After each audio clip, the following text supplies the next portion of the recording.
with everything going on, and people are waking up.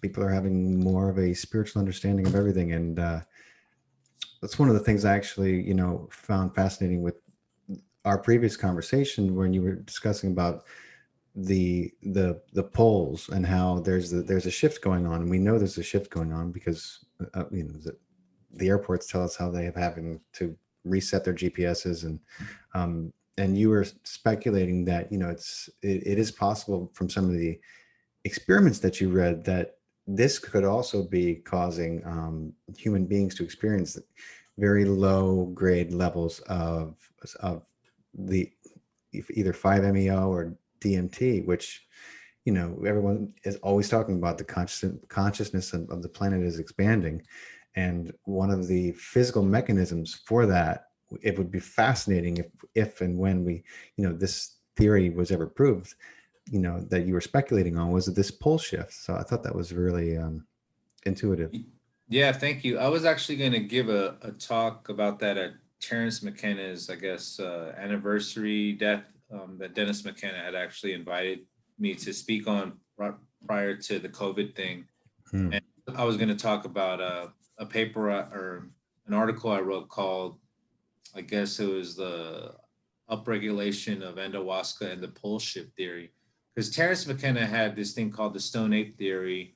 This is just simplifying it to the max right now, but basically our ancestors, they couldn't explain the rapid increase in brain growth for our ancestors.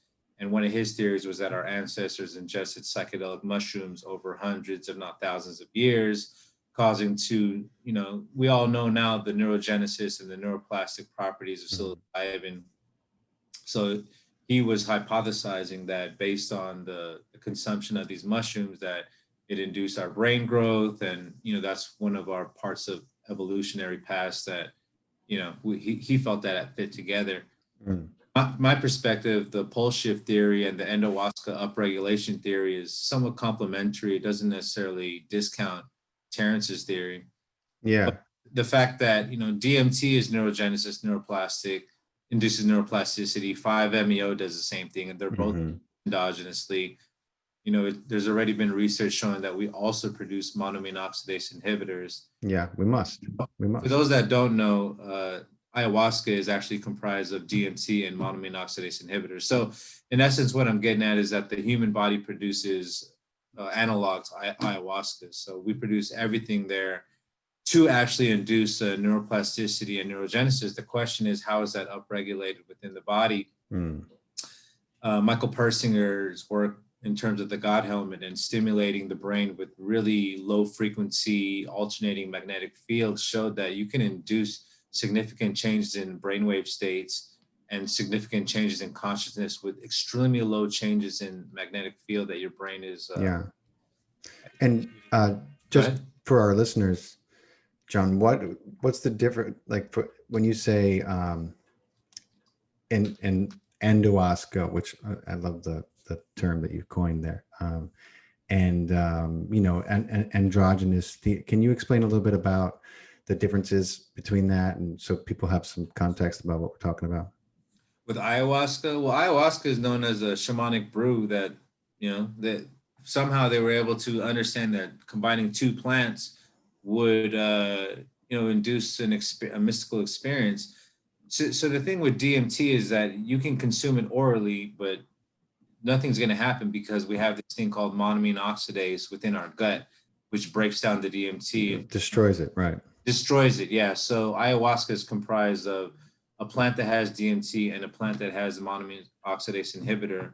This allows you to go ahead and drink the brew and then have a subsequent experience.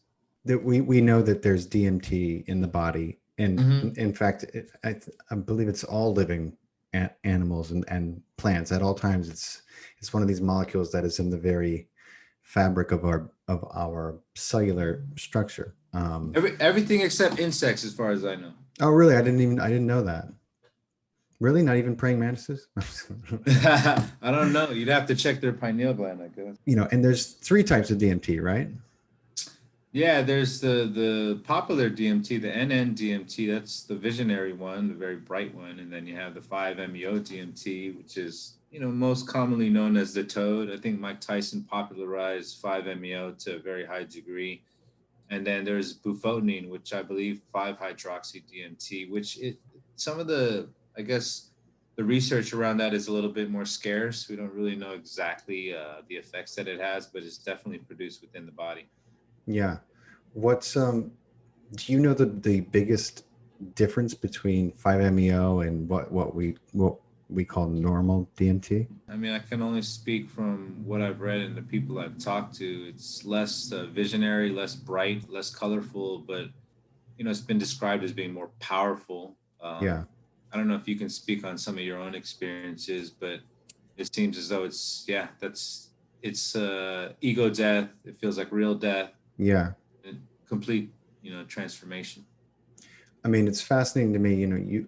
We spoke about a study. I believe it was done on rats Hmm. using LSD, and you mentioned the levels of 5-MeO in these rats was off the charts when they tested it. And Yeah, I thought, go ahead. I thought that was remarkable.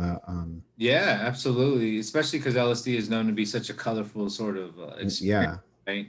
Yeah, that was an unpublished study discussed by Dr. Stephen Barker. Barker's been a long time a DMT researcher. He's an expert in the field.